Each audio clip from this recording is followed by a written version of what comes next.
So I love to use guitar as a basis for my lo-fi beats. I find that guitar chord progressions just add an extra character and interesting depth to a track. So it's something that I love to do, and over time I found some really great chord progressions that work well in lo-fi. I guess in theory, if you add enough tape wobble to any guitar progression, it's going to sound lo-fi, but that's not what I'm about in this video. I'm going to be showing you some chord progressions that are sort of soft and gentle and have a really nice voicing that will work great in your mellow lo-fi beats or ambient tracks or anything of that sort of nature. So I'm going to be playing them in sort of an arpeggiated fingerstyle way.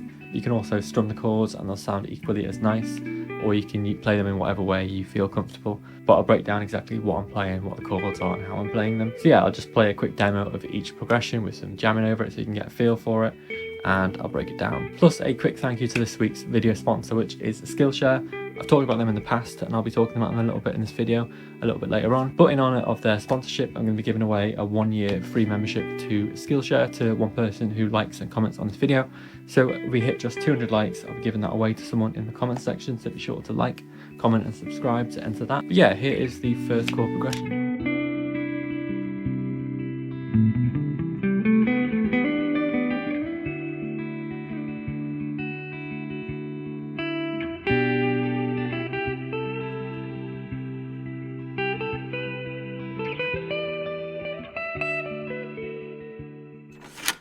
So I'm really happy with this chord progression. It's something I came up with recently while messing around with some voicings that I like, and I think it worked really well in like lo-fi and ambient stuff.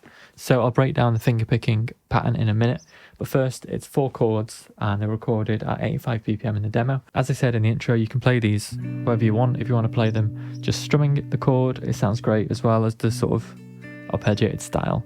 So this is the first chord and it's just a B-7. So 2nd fret on the A string, 4th fret on the D string, not playing the G, 3rd on the B, and 5th on the E. So it's just those 4 notes, and obviously I'm playing a fingerstyle, but you can mute the G and just strum it or play them individually with your fingers.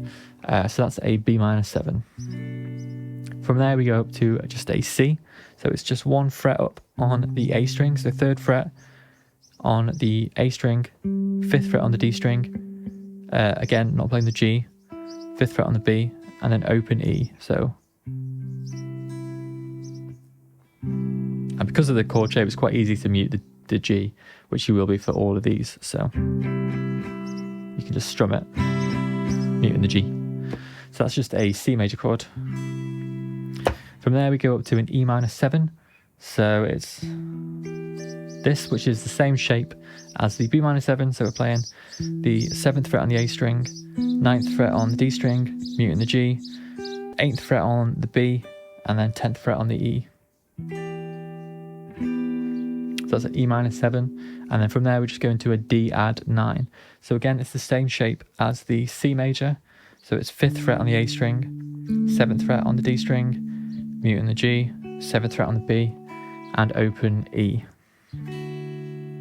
So that is a D add 9 chord. So this is the picking progression. So what I'm doing there is A and the B, then I'm playing the D, then the E, then the A, all together. And then I slide up to the next chord, which is the C.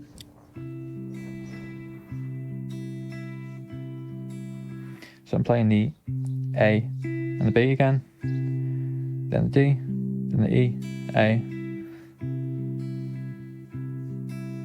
But yeah, that's the main sort of progression, and you can do what you want with it.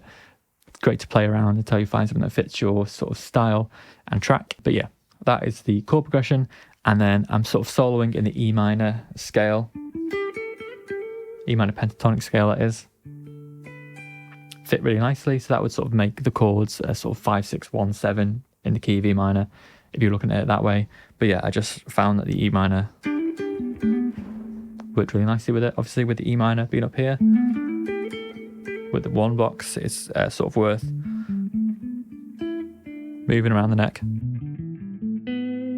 So learning the different shapes as you move down, just so you're not stuck up here. But yeah, that is the first chord progression.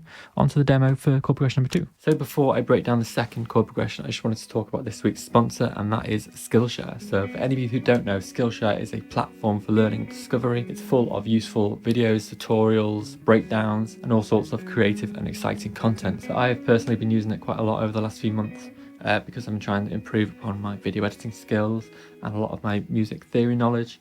And it's just been great for that. There's so many different content creators on there with great sort of spins on different topics. So it's really great for just discovering, or if you've got a specific thing that you want to improve upon, it's perfect for that as well. And the big thing I love about it is the interface is just so easy to use. It's easy to search for specific things or to discover new things that you're not 100% sure on what you're looking for. And then each of the tutorials and lessons have got their own reviews and discussions, so you can talk about the content of the tutorials, or you can check out the reviews and make sure it's right for you. And all of the learning resources are always easy to find. So yeah, I would highly recommend checking out Skillshare, and if you use the code on screen now, then the first 1,000 people to use it will get a month free of Skillshare. So it's worth dipping in, trying it out and seeing what you think of it. So yeah, I'll drop a link in the description down below so you can check Skillshare out. But for now, onto the second chord progression.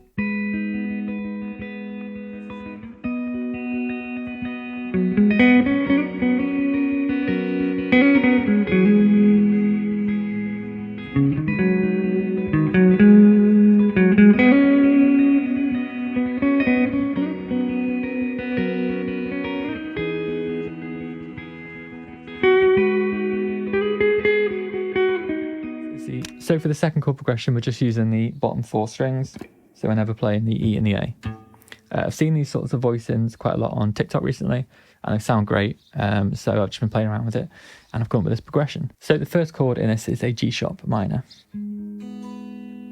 That's the G sharp minor. So we're playing the 6th fret on the D string, 8th fret on the G string, open B, and then 7th fret on the E string.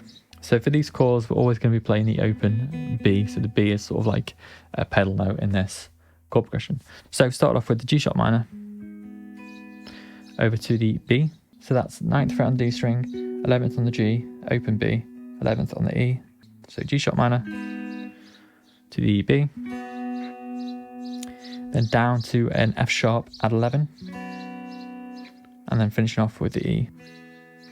So the F sharp at 11 is 4th fret on the D string, 6th fret on the G, open B, 6th fret on the E, and then again the E is the same position, 2 frets down.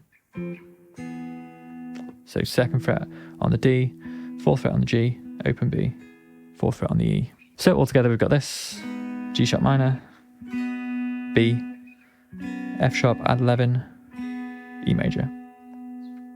And the picking on this one is the same for each chord, and it sounds like this. So playing the D and the E, then we go in G, B, G, E, G. So that's G, B, G, E, G.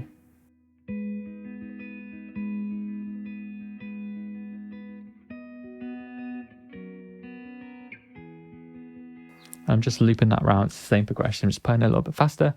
And that's pretty much it. That just plays through the whole track.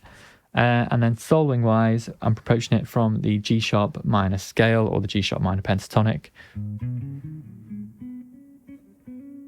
Yeah, that sounds pretty nice. But yeah, these voicings work really great. You can sort of move the shapes around and try different things. But yeah, really nice little soft voicing that's quite delicate. And if you're playing a finger style, it works really well as well. So yeah, that is the second chord progression. So yeah, that's pretty much it for this week's video. Thanks for watching, and be sure to enter the competition and check out Skillshare with the link down below. Do let me know in the comments what you want to see more of. Are people still interested in the guitar tutorials, or do you want to just keep some more production stuff? Do let me know in the comments down below. And yeah, I'll catch you next week.